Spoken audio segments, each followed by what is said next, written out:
I am very pleased to be speaking to you this morning on the last day of our theme, Good and Evil. Now, church, let me tell you a story about me. Some people may think I see like everyone else. But I do not. I see differently. Some people might say you are blind, and I would say in some ways. But the truth of the matter is I go by faith, not by sight.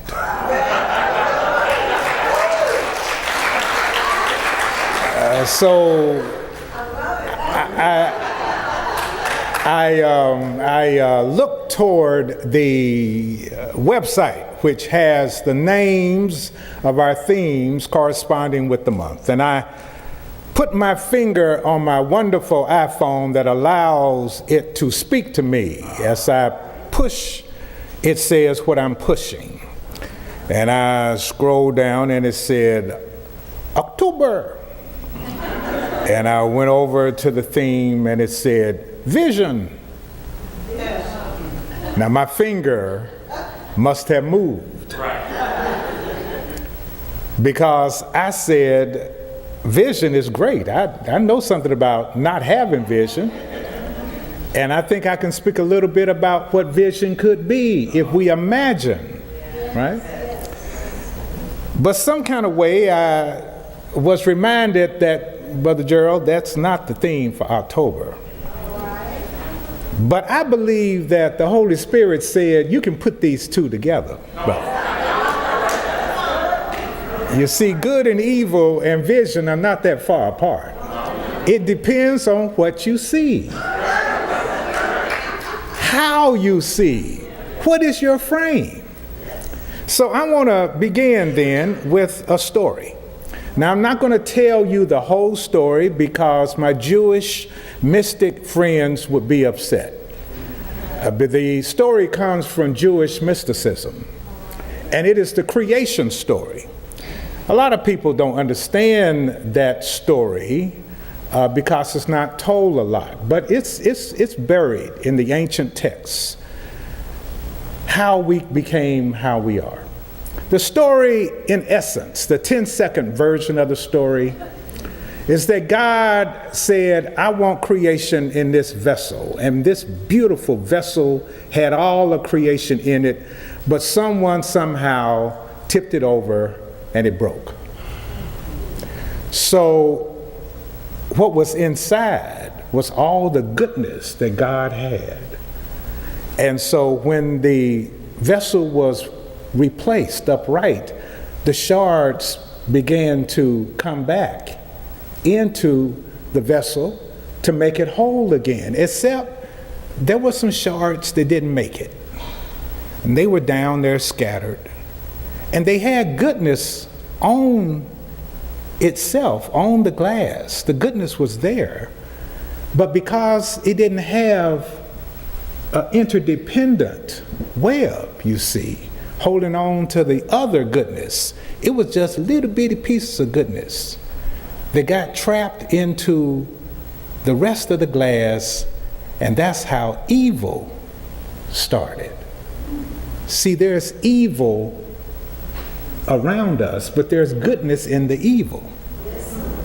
Right there, you got to find it, you got to have another kind of lens, but there is goodness in it depends on your vision. So here we go, church. I want to talk to you about some experiences that I've been having recently that refer back to this. And of course, the idea is our job here on earth is to bring the shards together and put them back in the vessel. That's called tikkun olam. That is, repair the world. Repair the world. Bring the shards on back into interdependence. So that's a wonderful story, and I think about it a lot, tikkun olam. because I have begun to see things a little differently these days. We all know that justice is something that I stand for, I work in, I recite over and over Micah 6:8, do justice. What does God require of you, humankind? Do justice, love mercy, and walk humbly with your God. Y'all know that because that's what I preach, Micah 6:8. Do justice. So I'm really there. You don't have to convince me. I can find justice where there is injustice. There's too much injustice in the world to ignore. So some would say, Brother Gerald, then that a good and evil must be really clear for you. If it's evil, it's not just. So therefore you must find that easy to find evil. But I've been reframing things, church, and I didn't want to do it, but things began to happen this way. It's so easy to just say, that's evil, that's unjust, that's not good, you need to change. That's real easy to say that.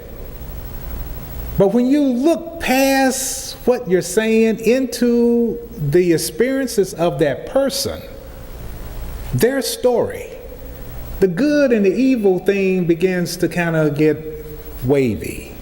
There is no clear distinction. Now, I love to listen to Krista Tippett and her radio program called On Being. And recently she had as her guest Ebo Patel.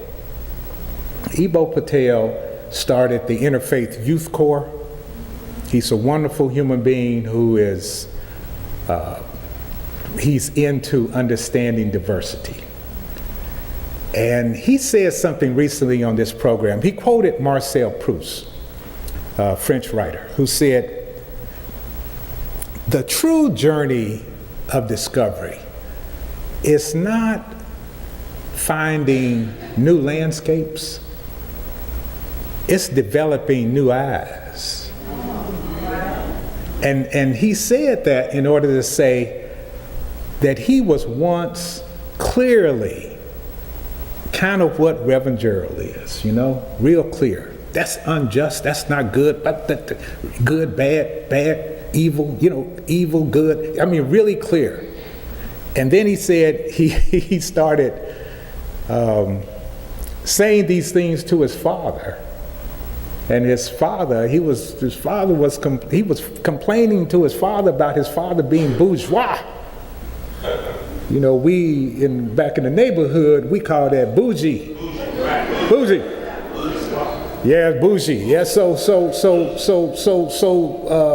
Ebo's dad, Ibu, excuse me. I'm mixing Igbo. It's a nation in Africa. It's my people back in Nigeria. Igbo. That is Ibu. So Ibu was really haranguing his daddy about being bougie. And his daddy said, I tell you what, if you call me bourgeois again, you find another bourgeois daddy to pay your bourgeois tuition. You know, so Ibu said, I had to stop because I love going to college, you know, and learning all this. I better quit messing with my daddy like that. So you know, but really, you know, you understand where the young Ibu was coming from because he was learning so much. But remember what Marcel Proust said. He said, no, the journey is about developing new eyes. So you know, you got to pull back a little bit, right? Pull back.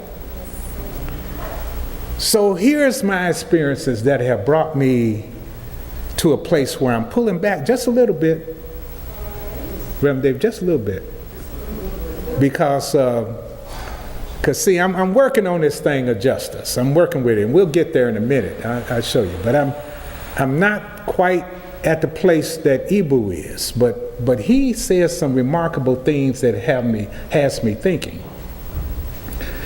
One of the things he says is that no matter how diverse you may think you are in terms of gender, in terms of sexual identity, race, all of these different ways that we talk about being diverse, he said, you're not diverse unless you have different understandings of justice in the room.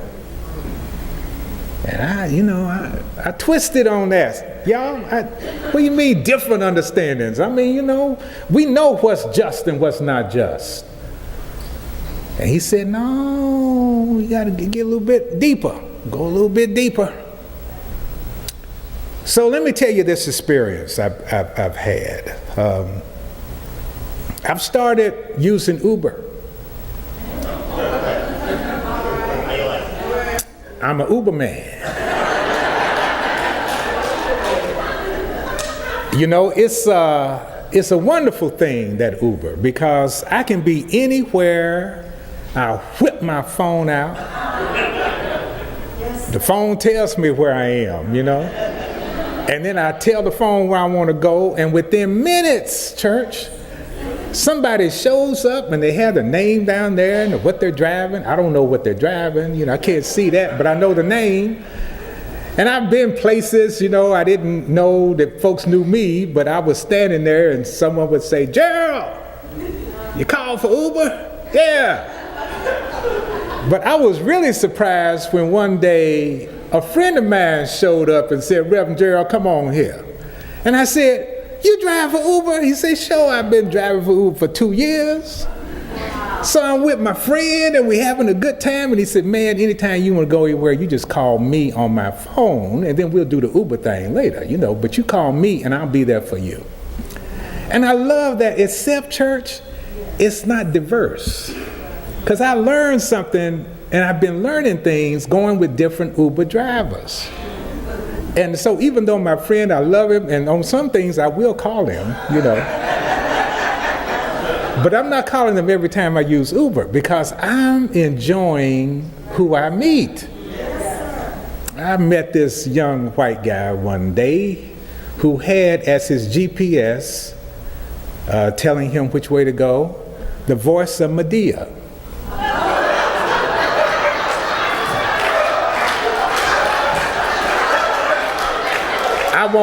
You can imagine, I'm not going to imitate Medea, but you can imagine Medea giving you directions.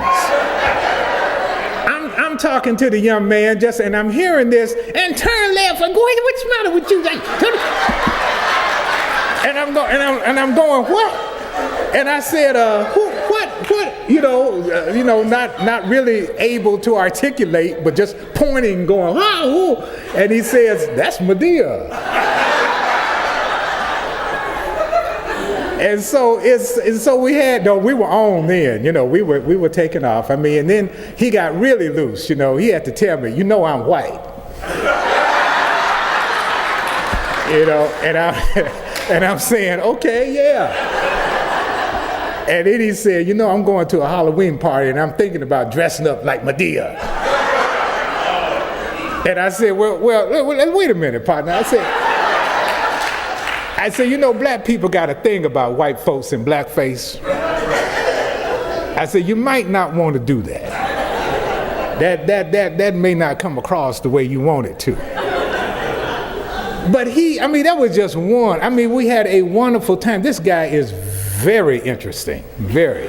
I could go on and on about him, but there are so many other folks that I've met. I met this one man who said that he could no longer live in a third world country. Now, I've lived in Africa, and some folks will call that third world, quote unquote. That's a continent, but some people would say, what's full of third? Whatever third world, what third world means. It's developing, right? So, but the way he said it, I thought, what does he know I'm black? You're talking about my people, what are you saying? And he went on to explain why. It wasn't what I thought he was going to say. He said, I lived in Peru, And he said, I live way up in the mountains, and it was quiet. And it was so quiet. I couldn't do that every day. He said, I can't live every day in that peace, right? He said, it was so peaceful. He said, my girlfriend, the reason I was there, loved it. He said, but I couldn't, it was just too peaceful. And I thought, okay, that's not what I thought he was going to say. I thought he was going to say he didn't like the, running water wasn't always there, or electricity went on and off. He was talking about the peace. So I said, well, Reverend Gerald, see there, you were about to jump on the man in his car. But I had to back up a little bit, I met this one young lady who said that she had picked up this couple, and they had been drinking, and they were headed to a strip club. And she said that the woman was saying, don't judge me, don't judge me. And she said, oh, I'm not going to judge you, that's for Jesus tomorrow. And she said, but I'm going to get you to the club safely. And that's all I'm concerned about. And the person who was saying, don't judge me, just went on and on about how she felt uncomfortable doing this, right? And she said the guy was not that talkative. So I said to her, well, perhaps she was going to the club for pointers, and she wanted to be in a position where she could receive the pointers without being ashamed or embarrassed, because she wanted to learn something new, see things differently. So then the driver said, I hadn't thought about that, because she was judging. She was judging her in her own way. And so then she was saying, that's good. That's a good thing. She was like going to the library. And I said, yeah, that's it. I have had so many experiences with Uber meeting people. It has given me another. The reason why, church, is that people are telling me their experiences, their stories. And so they're not just saying, I'm a liberal, I'm a conservative, I'm this. They're telling me who they are. One lady, as I came to get into the Uber, she said, now where are you going all looking good like that? And I said, well, I'm a minister, and ministers look good. And she said, I know, my daddy is one. And she said, so where you want to go, Reverend? And then, well, she knew where I was going, but she was making conversation. So it's like it's just giving me this whole, I'm just feeling good about Uber, right? I'm feeling good because I'm meeting people, and people are talking to me about who they are and why they do what they do. So I'm moving into another area, church, about this whole judgmental thing about justice. I am. And I'm not all the way there, because sometimes I get fired up. Injustice will do that to you. You'll say, wait a minute, that's not equity, that's not fair. But then I gotta have the story. I gotta talk to the person, tell me something. I was reminded that I was asked a couple of months ago to go to reproductive services. Now, for those of you all who may not know, reproductive services is a clinic that performs abortions in Tulsa. And of course, they get picketed every day. And people going in they hear their insults being hurled at them. And they have these big signs that have, just horrible things on it, right? And so the reproductive services allies have asked ministers to show up and just wear your collar and just be there. Just show up and stand there with the women coming into those clinics so that they know. Now, they have allies accompanying them, but they want the ministers to just stand as a witness to this is okay. Right? This is a woman's choice. And so I was asked to do this, and I did. And I was standing there in my collar with another minister, and one of the allies who was helping came up to me and said, Reverend Davis, one of the people over there wants to talk to you. The folks who were against choice. with all the signs and all the loud taunts and hurls of scorn. He wants to talk to me.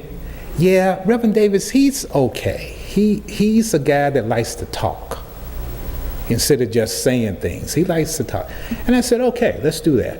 So I walked over there. I was led, of course. And the man introduced himself, and we shook hands, and he said, so you're new? And I said, well, not in age, but, it's my first time here, yes. He said, well, I wanted to just talk to you a little bit. Now, what's your church? And I told him, and I mentioned Unitarian Universalist, thinking that would end the conversation right there, But church, he kept on digging. He kept on going further. It didn't faze him a bit. He said, the thing that I really want to talk to you about is that the people who are having, percentage-wise, more abortions are your people, black people. Then I said, well, I don't know if that's correct in terms of facts, but why not? I mean, it's her choice.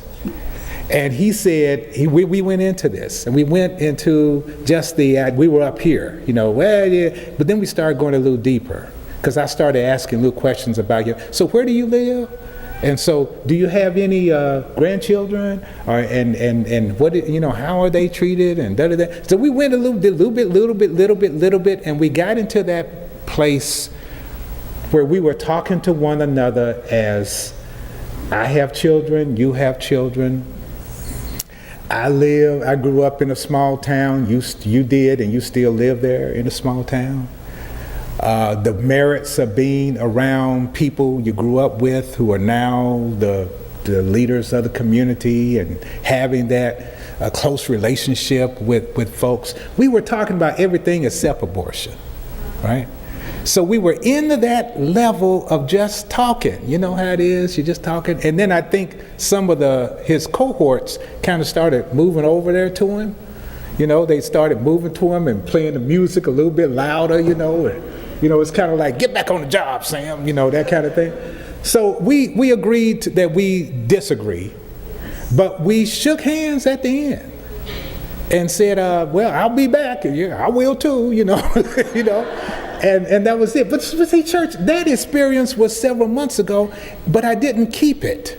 You know what I'm saying? I just kind of filed it and moved on. But I believe, that's what Ibu is talking about. We have to move past name calling and go into that level where we see each other as human beings. Now, part of me, church, wants to say, do I have to do it first? I want to be able to be there, but do I have to initiate it? But then, God and the Holy Spirit messes with me and says, if it's right, do it. Seize the time, as Bobby Seale reminded us, right? Seize the time. Don't just sit back and say, I know everything because I'm on the vessel. I'm the vessel up here that didn't break. No, you broke. You broke. You're part of the shards. And you got a little bit of goodness in you, Brother Gerald, but you also got a little bit of evil in you too, buddy. And don't get too caught up in that, because the whole idea is to get back, to repair, right? And all of us need to be moving in that direction to repair. Now, church, I want to say a few more things before I sit down, because this is a busy day for some of our guests and me. So I want to be able to let us all leave on time. But these are some things that I'm learning as I go. And I hope you want to learn them too. Because I believe that God says, all souls, you are an example. We do things here that I believe is the way to do it. It is the exemplar. We're doing things here that aren't done other places. We're moving in arenas that haven't been moved, and folks are taking notice of that. And sometimes when people notice you, you kind of get a little bit, you want to show, you You want to leave them with a really good impression, you know? And you want to ignore all those little things that are little tags and little streams of consciousness that don't mean anything, that are, you know, those things that tag you as human being. Those things you don't want folks to really know about you. But I really believe that's who you are.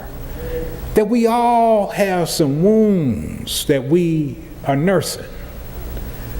But there's another, in this particular radio program that I heard the other day, a poet, one of our former poet laureates, Elizabeth Threadaway, I believe her name is, she quoted Rumi, and she quoted a line from Rumi that said, "The womb is the place where the light shines in you. The light enters in you." I'm sorry. The womb is the place where the light enters in you. Yes. The womb is the place where the light enters in you, because it's open, right? It's open. So the light is coming. What light? That light that is God, that Holy Spirit.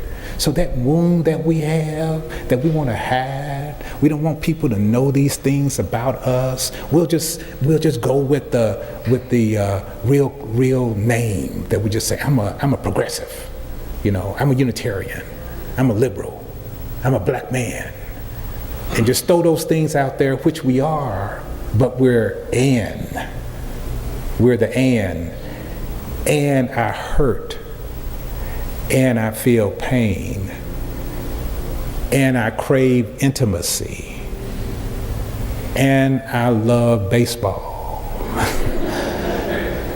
and I'm a nerd, and I read books all the time, and I love people who are different. And I love the music that's in my soul that comes out every day. And I love to be with people who are interested. All of these ands that people say, tell me more, or look at you, is that right? You know, all those kind of things. Yes, and that's the wound. Because maybe all those things I told you, I've been teased about. I've been hurt from. Maybe because you love relationships, you've had many. And so folks say, why are you always with somebody? Can't you decide what? Because you really want to love.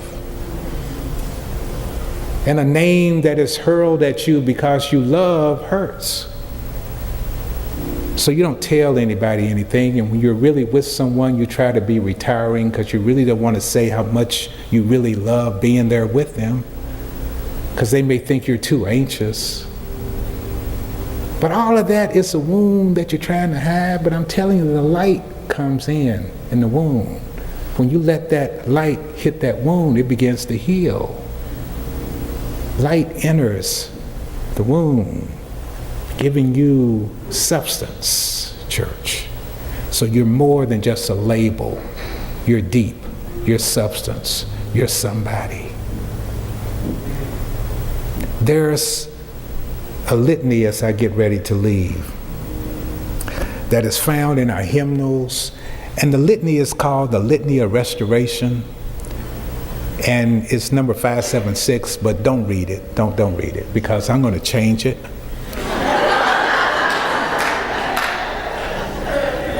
Marjorie Bowens-Wheatley wrote that litany for the little church that I pastor, Church of the Restoration on Greenwood. She wrote that litany just for that little church at our dedication. That's why it's there. And before she passed, when I would see her at events, she would say to me, "You still saying our litany?" I said, "You know I am." But I want to add a little bit to that litany. And I'll say some words, and all you got to say is, "It will not matter." Just say that. There you go. So the litany goes like this. If, that's the big word, if. If. It's not guaranteed. Not always. But it starts with that word, if, because it's a struggle to get to where you want to go. But if you do, you'll find that there's a good reason for being there. If recognizing the interdependence of all life, we strive to build community. The strength we gather will be our salvation. If you are black and I am white, if you are female and I am male, if you are older and I am younger, if you are progressive and I am conservative, if you are straight and I am gay, if you are Christian and I am Jewish, if you are transgendered and I am Muslim, if you are able-bodied and I am impaired, if you are a bully and I'm a nasty woman,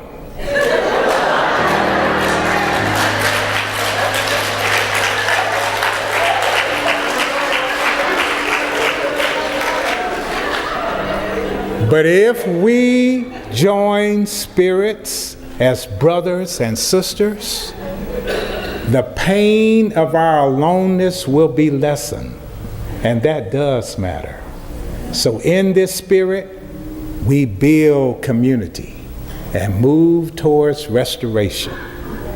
Restoration, repairing the world, bringing the shards back into the vessel, letting the light shine into the wound, allowing ourselves to be part of another, hearing the stories that are told with love, being in love with love. Church, I love you. I hope you love me. But even if you don't, there's a story there. Amen.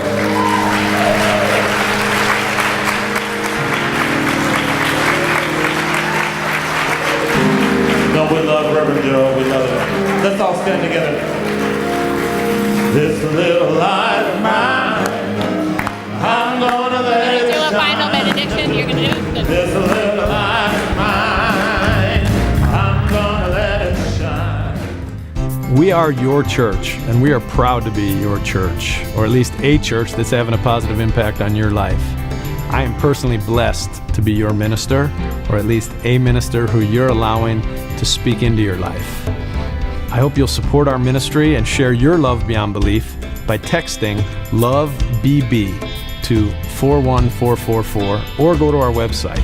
But you can just text LOVEBB to 41444 and make your gift. It's wonderful. Thank you. Be blessed and be a blessing.